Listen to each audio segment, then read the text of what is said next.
Welcome to the Well Prepared Life podcast, where we dive into the fundamentals of readiness for life's challenges, covering topics from personal responsibility to mental and physical preparedness and beyond. Let's forge resilience, nurture growth, and embrace responsibility on the journey to the well prepared life.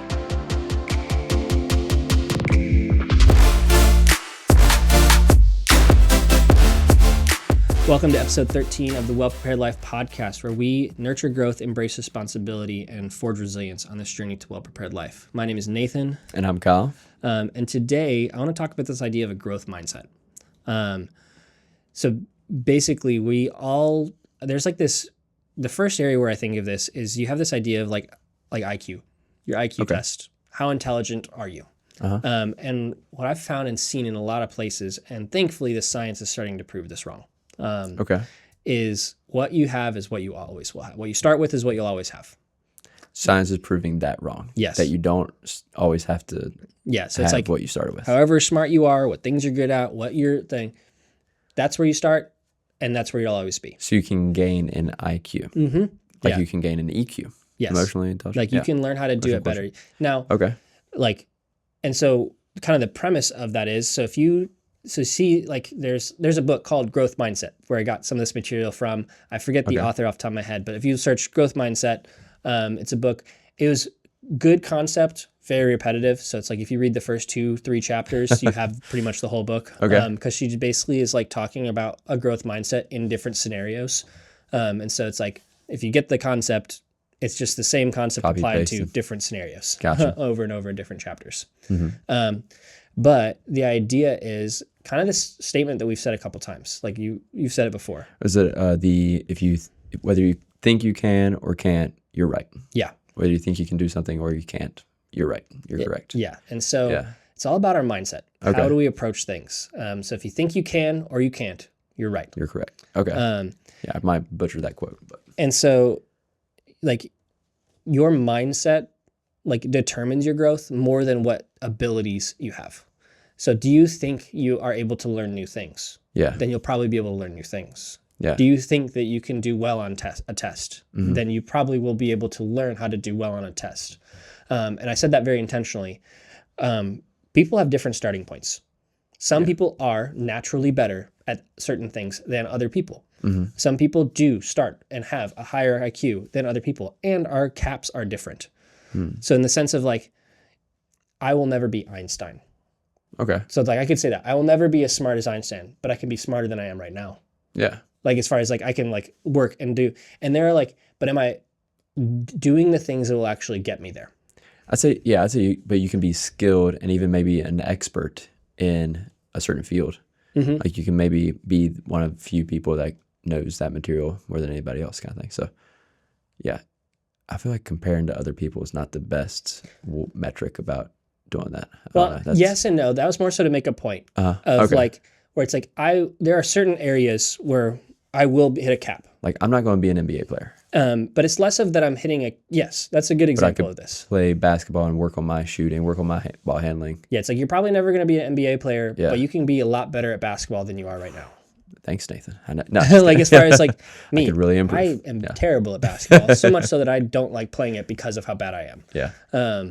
And it's like I could get to a spot where I'm comfortable playing basketball if I put the time and effort into it. But for me personally, I don't see the value in that. So it's just I'm not going to. There are other things that I want to put my energy into. Not that. That's good.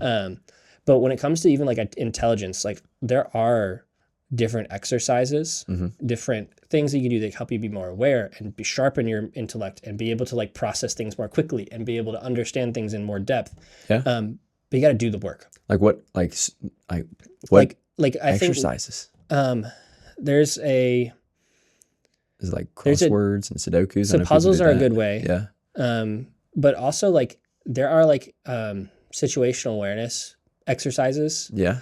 Where it's like you walk through the parking lot. Okay, what were the license plate numbers for these 3 cars? Yeah.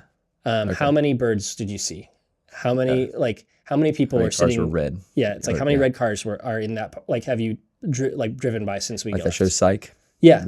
Where he made his kid. But you can do those types of things And like psych is like an extreme case. Like I've seen the episode where they kind of talk through that in more depth as far as the dad training him in some of these things. Yeah. Where it's like he asks him after they're gone from that place. Yeah. But you can start by training yourself as far as like just asking that question in the moment and then looking for them.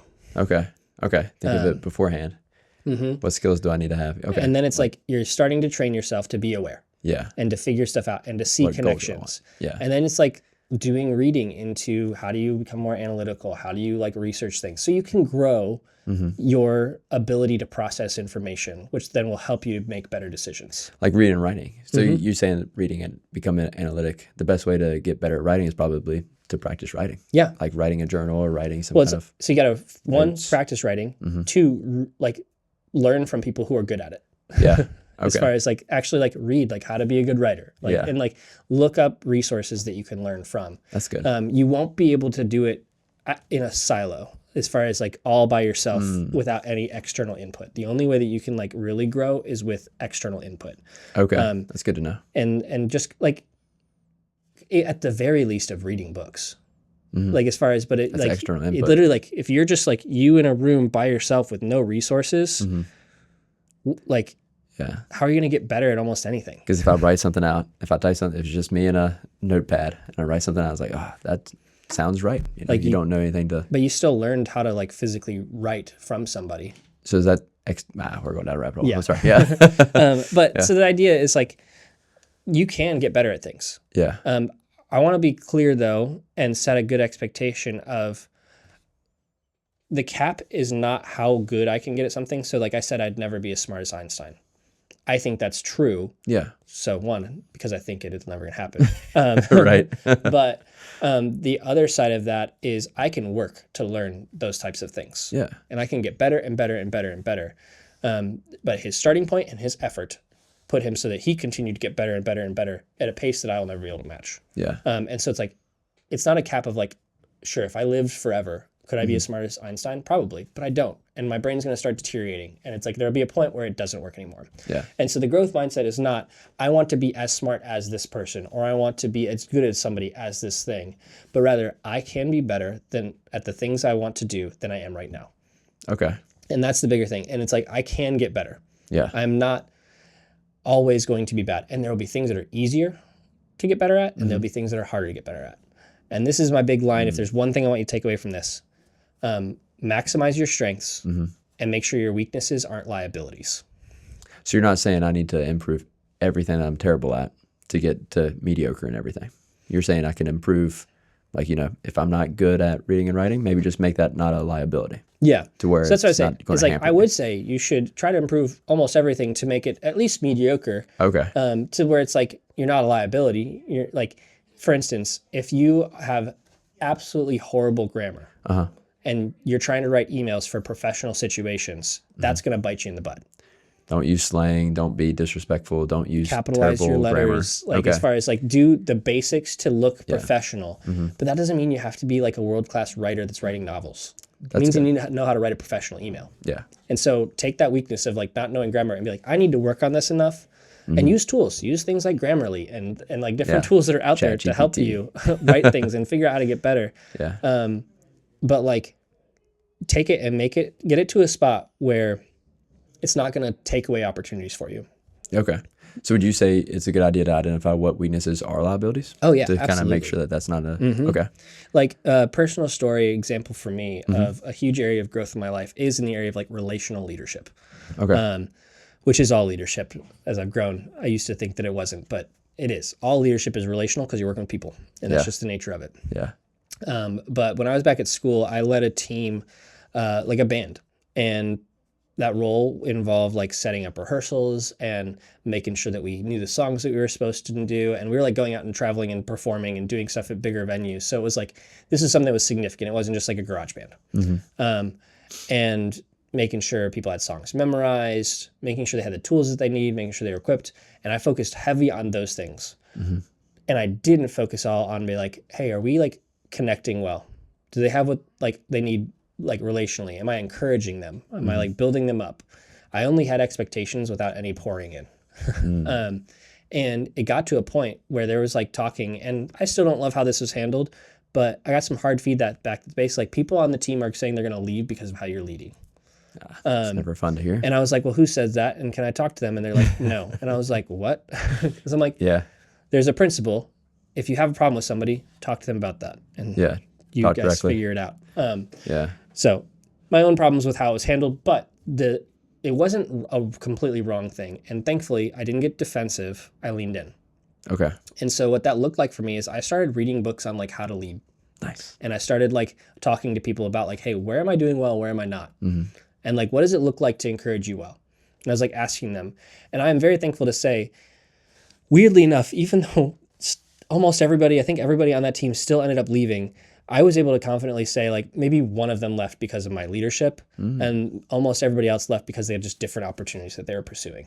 Okay. So it didn't leave. Maybe one did leave yeah. because of you. Yeah. Okay. But it was like a lot of them were just like, yeah, this team and like Interesting. what we're doing is like, I have other things I want to pursue. So there were notable. Did you hear any responses of like notable feedback of like, hey, Yeah. hey, you're Like really improving here? I specifically talked to people that say, hey, like, yeah, I was thinking of leaving before that's good. and now I didn't want to leave, but I still felt like I was called to do something else. Yeah. Just felt like it's the right time. And Yeah. And it was like people that like genuinely and purposely like said, hey, thank you for like how you shifted your leadership. nice. So I saw that in the year that I was on, but then I also applied those tools from the start with like a basically brand new team.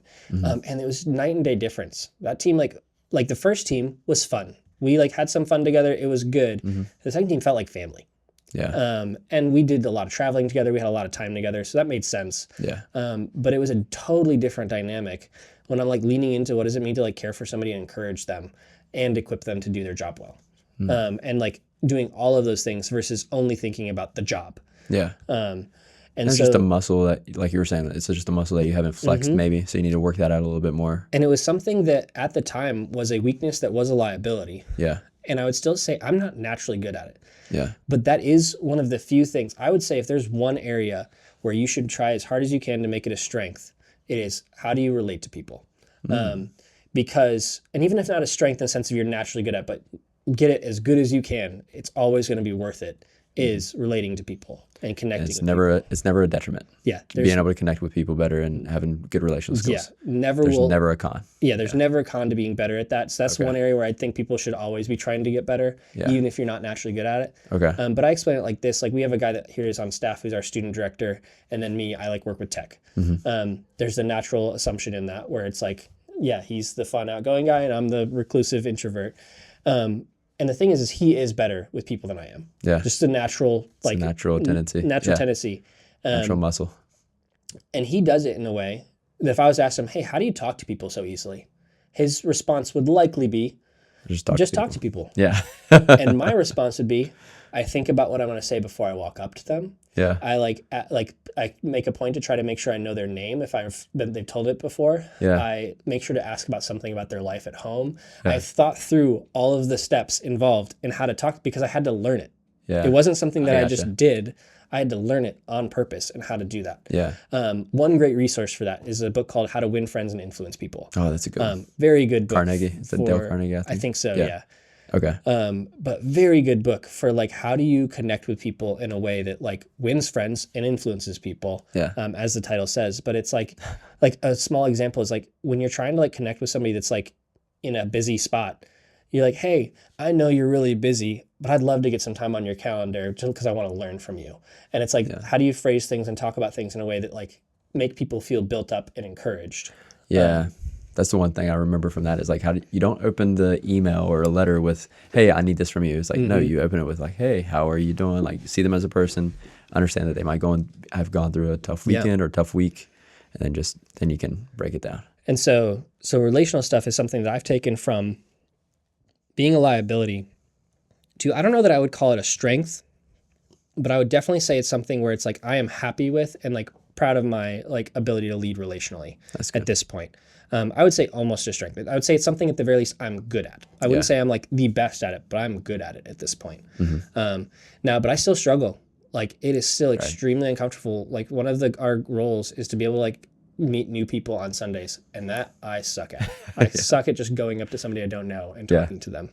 And so like, yeah, I still have room to grow. Still working that muscle, still flexing it out. But it's like the difference in how I lead the people that I work with already is night and day compared to what it was just a few years ago. And that's notably different. That would you say that you do well at it, or you're like, okay? I'd say I do it well at Nice. this point, as far as the people that I work with, especially work with closely. Yeah, that's good. But yeah, so that's an example as far as like something where it's like, I wasn't stuck as like, I'm just not a personable person. Yeah. Instead, I took like, okay, what do I need to do to get better at relating with and leading people well? Yeah. And that applies to a lot of different areas. Like the common thing is, well, I just don't like math. I'm not good at math. Right. It's like, well, do you know how math works and do you understand it? And have you taken the time to actually try? I heard there's only two things people brag about not being good at: math and cooking. It's like, oh, I don't know how to cook. I can boil water. Like everybody kind of brags about not knowing how to cook and not liking math. So yeah, just interesting. And it's like, why? Anybody can follow a recipe. Yeah. And to be fair, it might be harder for some people than other people. Yeah. It might take you a little bit longer to figure out that basic recipe for you than it might be for somebody else. Sure. But you can keep practicing, You can keep working at it. Yeah. Keep flexing that muscle. And it's all about your mindset. Do you come in with like, I can learn this? Yeah. Or do you come in with like, I'm never going to be able to figure that out? I think what gets me is like, do I think this is worth me learning? Yeah. It's like, do I really need to learn how to cook a nice, creme brulee? Like maybe not. Yeah. But learning how to cook something to feed a family is a good skill to have. So yeah, it's and worth like putting in some reps for that. Yeah, and I think that goes back to kind of the I don't know that we've done anything on this specifically, but it's a similar concept to like the risk assessment as far as like the reward of something and like measuring that. And like as far as, opportunity like, costs. I do think there's value in being like, is this worth my time? Right. That is a valid question. Because here's the thing, like I said earlier, it's not. I have decided it is not worth my time for me to try to be good at basketball. Right. It is just not. Yeah. There are so many other things that I care about more. Yeah. And that is just not one of them. But it was worth my time to be, and it is still, to like learn to lead better relationally. Like for me, I'm trying to think of a good example. A lot of my things, as far as that I like need to work hard on growing in, that are harder for me, are around the idea of relationships. But it's like being patient, growing in patience. That's a good one. Yeah. With like tough to being a practice. new parent in the last 6 months, where it's like, that's a lot. Yeah. And like learning to be patient. Yeah. But even like the other things where it's like I can talk about, like I've talked about how I like shooting. I can talk about how much I like it, the things that I know, things I've watched on YouTube, different things I've seen. If I'm not going out and doing it, I'm not going to get better. Yeah. Even if I think I can do it well. That's one of the best ways to learn is to do. Yeah. Not just reading, listening. Yeah. So that's like one thing. But also I'm trying to think like other things with work for me. Like I talked about leading. So I talked about weaknesses. We're getting better in weaknesses. One of the strengths is like I am good at like building systems and like putting things in place. And so as I'm good at that, that doesn't mean that I'm free to just coast on what I am like decent at. Yeah. And be like, Okay. well, I've already done this well, so I can keep doing the same thing I've been doing. It's like, what does it look like for me to like grow in my ability to build systems even better? Okay. And so like, There's no end destination where, yes, I can build the perfect system. Yeah. You're never going to get that. no, So how can you always improve and strengthen? and it's like the comparison game is helpful, I think, in this situation to be like, keep you from being arrogant, Yeah. where you can kind of be like, there's always somebody better than you. Yeah. And there's benefit to having role models and like, okay, Yeah. this person's really skilled in this. I want to grow from that person and learn from that person. So there's benefit to that. And so it's like, I'm good at building systems. And so, but there's somebody else that's better that I can learn from. And like making sure I hold that in front of me and never thinking I'm the best person at this. No, I cannot learn anything. That's arrogance at that point. Yeah. What are some areas in your life where you've seen where it's like, I saw something that I didn't think I was going to be good at, but maybe you're not always there, but you're like working on it and you're like, oh, I'm actually making more progress than I thought I would. So that's a good, I think it's either confidence or competence. Yeah. And I think they kind of both go hand in hand a little bit. The more confident you get in a certain skill, the more confident you get. So I went to school for engineering, and then I got a job that was more project management based and is more less technical. So then I got another job that was more technical in nature, and I felt pretty, I guess, insecure. imposter Like, syndrome. yeah, a little bit out of your depth. You're like, this Yeah. seems like it's too much. It's like, whoa, I need to learn. So then, so the growth mindset that I had there was I need to learn and understand the skills. I'm not going to be, 20 years expert in the field if it's my first day. So I need to figure out how I can get that path. And something that really helped recently was talking to someone who's a little bit more advanced in the field, a lot more advanced, not just a little bit, a lot more advanced in the field.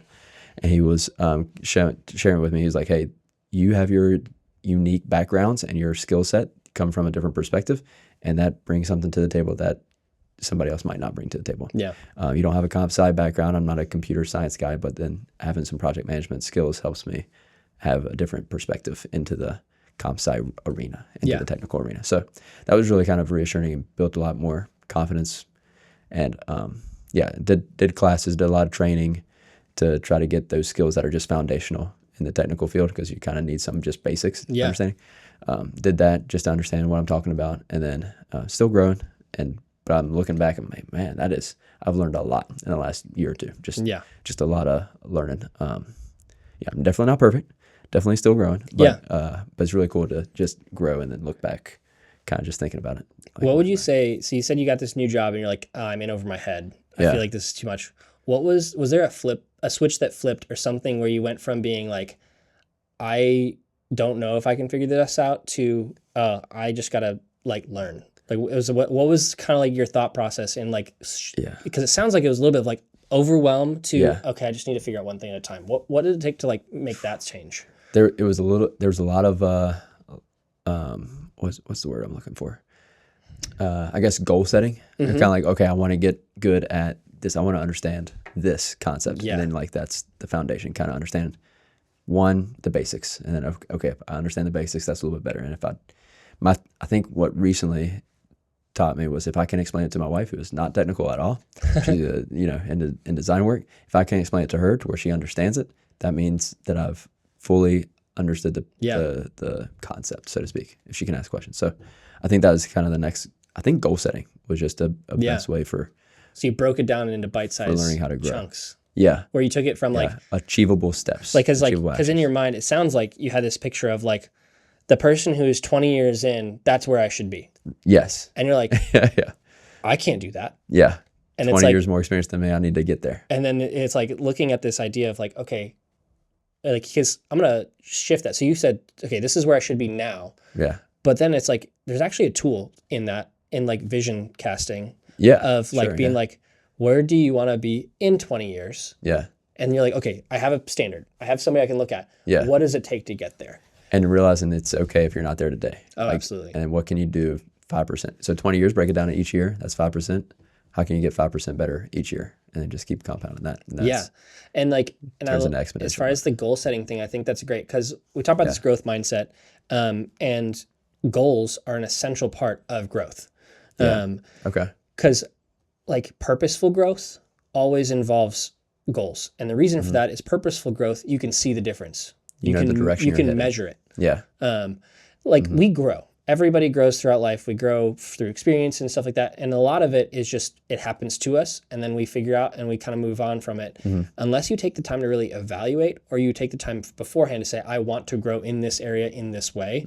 A lot of it happens kind of under our nose. And it's like, we may look back years from now and be like, oh, wow, I changed a lot and didn't even realize it. You don't have to live that way. Like, there are certain things in life that will be that way, but you can also take a more purposeful approach and say, I want to grow in this area. Yeah. Set a vision for 3 years, 5 years, 10 years, 20 years. Say, what does that look like 3 years from now? What do I need to do now to get that? And set a goal. And the basic thing, like, I want to do an episode at some point on goal setting and achieving goals. Yeah. But like the starting point at a very ground level is this idea of SMART goals. Measurable. Yeah. So it's simple, measurable, achievable, relevant, and timely, or like time-based. Yeah. Yeah. So basically, like, I won't go into too much detail, but it's like simple. You got to be able to like write out in 1 or 2 sentences. Okay. And it's got to make sense. Measurable. It's got to have an actual like measurable outcome. It's not something. It's got to be something you can define clearly. Of, I have reached this goal. Achievable. It's got to be realistic. Okay. It can't be something outlandish. Yeah. Like for you, it'd be like, it's unrealistic for you to say I'm going to be a 20-year like veteran Right. in something in 1 year. Right. Like it's got to It's be impossible. achievable. Yeah. It's got to be relevant. It's got to be like something that actually matters Yeah. to you. So it's like you can set the goal, and purpose. if you miss the relevant one, it'd be like me setting a goal for being good at basketball. Not relevant. Don't care. Yeah. So that's kind of where that purpose and value comes in. And then it's got to be time-based. So you got to set a time limit on it. So what's a good example? That's like a quick 2-sentence. Yeah. You got one? Thinking something like, I want to be able to program a script to be able to do blank in Python. And I want it to be do it within the end of the year. I want to be able to program a script to be able to say, hello, Kyle, today's weather is blank. Without, and I'd add like a small qualifier in there without looking at documentation. As far as like, to be able to do it from scratch, from my head. Yep. Yeah. So that's specific, measurable, achievable, relevant to your comp sci like experience and there's time-based thing. time-based within the, And it gets harder with the more relational stuff for me because goals also can be input goals, not just output goals. What do you mean by that? So output goals are this is what I can do after doing this thing. Input goals is this is what I commit to doing. So for me, like for relational stuff, because you're going to grow, I can have a vision of I want to be a leader who is encouraging, dependable, and clear. That's hard to measure. And like by 3 years from now. Yeah. What do I do to get there? One, I ask for feedback often. Okay. That's good. 2, I read books. Yeah. I commit to reading 2 books a year Nice. or 4 books a year, whatever the number is Own on leadership. leadership. Yeah. And and looking for specific books that deal with the different measurable things that I want to do. Yeah. For like encouragement and care, I write however many letters a month to each person that I oversee. Okay. I like that are just You have encouraging. system. I ask for things or I do things for people without an ask however many times a month as far as like Oh, okay. Like care for them. Just say, hey, how's it going? How's life? Checking on them. come up, talk to somebody without an ask. Without asking for, hey, I need to do this. Yeah. That's good. You're using your strength of making good systems To care help for your weakness, to help your weakness, which is the relational side of it. That's really cool. And so it's like leaning into like what systems do I need to put in place to where I can actually do that well. Yeah, that's really cool. And so that's where it's like you can set goals. And here's the thing that a lot of people, well, it's like, well, you planned it, so it doesn't mean as much. No, that's stupid. I planned it, which means I cared about it on the front end to make sure I still made it happen. Right. You cared about If it I didn't when you're plan not it, thinking it about wouldn't happen. Right. And what cares more, that it happens or doesn't? Right. Yeah. That's good. And so just because it's not spontaneous or in the moment doesn't mean that it's not like there's a lack of care. Yeah.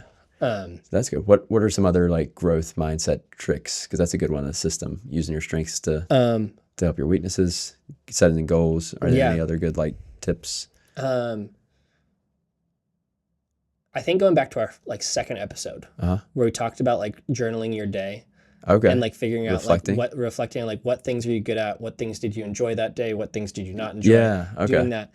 If you keep a record, just journaling of like what happened in the day, what thing you loved, what thing you didn't love, and also then an area you want to grow in, what area what did I do today that did well or poorly in that area. So like because we talked about a lot the relational you can kind element of change it. Yeah. Awareness is the first key. And so it's like if you just write in your journal about it every day, you're going to be more aware of it. Yeah. Like I think of like I asked so and so how they were doing today versus just ignoring them as I walked by. Right. Like or I asked them for help to do this one task. Yeah. And so I think that's an area where it's like you can just increase your awareness by journaling. Yeah. And kind of to wrap it up, like I kind of mentioned this a little bit, but I'm gonna get more specific. I think is if you're in a spot where you're like, I don't know where to grow. You're like, I love this idea. I think I can grow, but I don't know where. I don't know what it is. And or the next I would steps? say like first step, just like actually take some serious time. Like take like 30 minutes to an hour to sit down with just a pen and a paper and ask the question, where do I want to grow? That's the first step. So do some introspection and actually work on it. And then if you're still like, I don't know, ask somebody you trust for feedback. Okay. And I want you to ask this very specific set of questions. I want you to ask them, what are 3 positive reputations you have of me, things you like about me? And what are 3 negative reputations you have of me? Things that you would change. And ask them to send that to you in some type of written form, so you can look at it and read through it. And don't get defensive. Yeah. Don't just be like, they don't know what I go through. They don't understand. Take the things that are true. Take it. Yep. And think about it. Listen to it. Right. Because that's what they see. Whether it's what you think is true or not, that's what they see, a way that you could possibly improve. Yeah. That's good. So lean in. That's good. And then start researching what is resources for growing in those areas. Yeah. Start looking at books that talk about those things, and then actually read them and put the time in, do the work. It's not easy. Growth is it's hard. not going to be easy, but it's worth it. Yeah. Right. Because when you want to grow, you clearly want a goal. You want to improve in something. Yeah. So it's worth it once you get some improvement. We use the term nurturing growth. Nurturing something is not easy. It takes work, it takes time, it takes effort and intentionality. Yeah. And if you don't do that, you're not going to grow. And so that's the encouragement to you today, is to lean in, nurture growth, and embrace and pursue the well-prepared life.